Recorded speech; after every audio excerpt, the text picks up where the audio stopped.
So Steve Harvey has a radio morning show featuring his co-host, Shirley Strawberry. Now, Shirley has her own segment within that show, along with Steve Harvey, nephew Tommy, and it's called The Strawberry Letter. You also can listen to it as a podcast.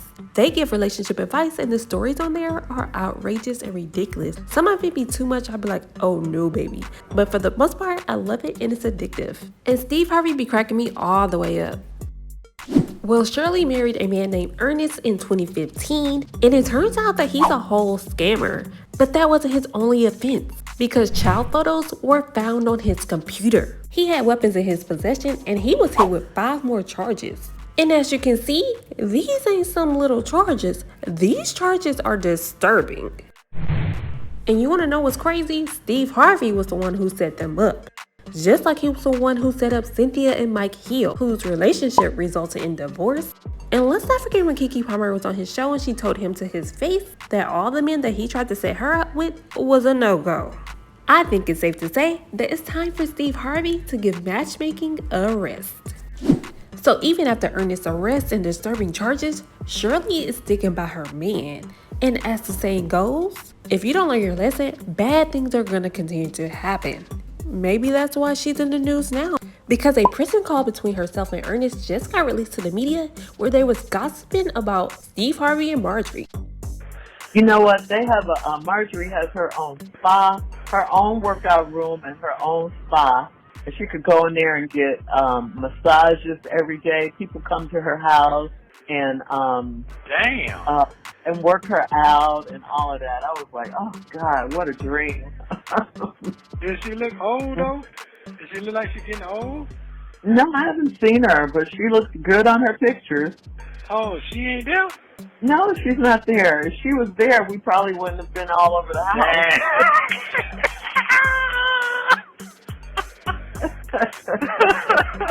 Wouldn't have done it. No, you know he's scared.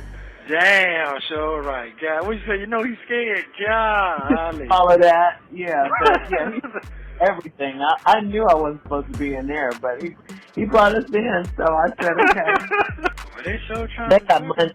They got money. They got money. But does he use that stuff, or he just look at it? He got a big, gigantic gym, like huge, with all kinds of state-of-the-art equipment. I mean, I'm not working out, but at least I'm walking. I wasn't winded going up those stairs, I'll tell you that. He was breathing like... For real?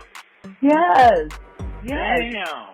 I know. You got all that stuff in there doing all that? Yeah, I was really surprised about that. Because when he walked up those stairs, he was very winded. Very winded. But he smoked a cigar too, though. See? Yeah, he smokes cigars, and I don't know if he does cardio. I think he just lifts weights and stuff. I don't know if he does cardio. You got to do something for your heart. You know what I'm saying? Yeah, you got to do that now. Damn. Yeah. So yeah, he was very winded. So last night when I got home, I came home about 4-something. I lied down from about 5 to 6 or something 6 to 7.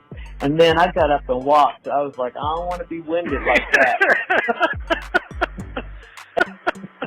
And I'm 3 years older than he is. Damn. Okay. All right. Okay. He always invites us over there. We don't ever go. Wow. Yeah. That's good. Because I don't even know if she's there, and nope. Damn. Wow. She looks at us as the help, You did tell me that. That's not a good feeling. Yeah. Wow. Right. And that's, it is what it is. Whatever. DJ Envy from The Breakfast Club and Gia been together since they were teenagers. They're now married with 6 kids and has built an empire together. Unfortunately, their marriage experienced some turmoil when DJ Envy decided to cheat on Gia with Erica Mena. That's right, none other than Erica Mena from Love and Hip Hop. That's why people believe the downfall of her marriage to Safari was her karma.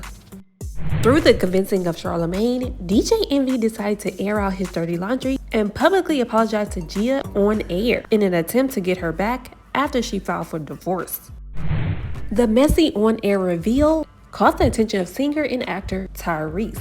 and he wanted to help a brother out, so he orchestrated a romantic, elaborate plan which involved him singing. Tyrese has been a heartthrob since the 90s, and his songs are considered classic. So it was really no shocker that his plan worked and DJ Envy got his girl back. Well, just today, Tyrese appeared on The Breakfast Club, and DJ Envy and Tyrese's drama took over the interview. Now, we all know Tyrese had his viral moments that will go down in the Hall of Fame of memes. But there's a dark side to it that Tyrese explained that he was given medication and was experiencing side effects from that medication, leading him to act out and not even being able to remember any of it. He also revealed to DJ Envy that he did not appreciate the insensitive way that he delivered his stories when discussing Tyrese in the headlines, given the history they have and Tyrese generously helping him get the most important woman back in his life. What I ultimately knew about what your wife was feeling and carrying and what y'all were in the process of, you couldn't read none of that online. I got that information from the outreach. So whatever feelings you have about me and what I should be or shouldn't be doing pertaining to my approach with how I'm unraveling and bleeding out loud in the middle of my thing, that would have actually been the reason to call.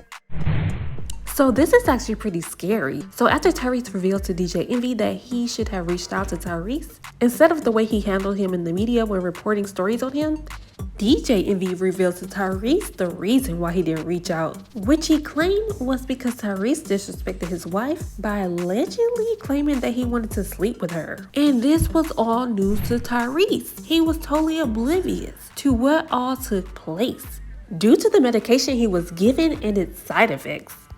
No, and I did have conversations with you, and this is from before your ex-wife when you were talking to the girl out overseas and who you were as a man. I didn't respect that. And then when we talk on these private chats and has nothing to do with the public, just having to do with who you were and how you speak and how you talk about the people next to you, I didn't respect it. To the point where I blocked you on my chat because I didn't want to see Tyrese as that. That's not the man that was my brother. Just like when you get drunk, do you hold your boy to what he's saying while he's drunk? No, I never held that against you. Okay. Do you hold anybody to anything that they're doing when you know that this is their usual self? They were drunk, they were out of their mind, and they end up saying and doing some shit that hurt my feelings, that was offensive, that made me feel a way. But I know that characteristically, that's not who this man is. Well, yeah, see the difference is, I honestly don't know what psych meds you were on. The person who spoke to me on these texts, spoke to my wife during that time at the text, I didn't like that. And I wanted to remember Tyrese as a person that was my brother and helped my relationship, not the Tyrese that I was going through. So I took a step back. And you could say you were on those psych meds and you could say that you weren't. What you mean? But as a man, some of the things that you said, Tyrese, deserve me to box your mouth. We were talking because this is something that I never wanted to say. And since he wants to be, well, why Envy? I'm telling him why. You said disrespectful shit to my wife. The people that I rubbed the wrong way, the things that I posted, my conduct overall, that was literally out of my control. I've literally prayed that people can find it in their heart to not hold me to something that I said and did while I was literally out of my mind.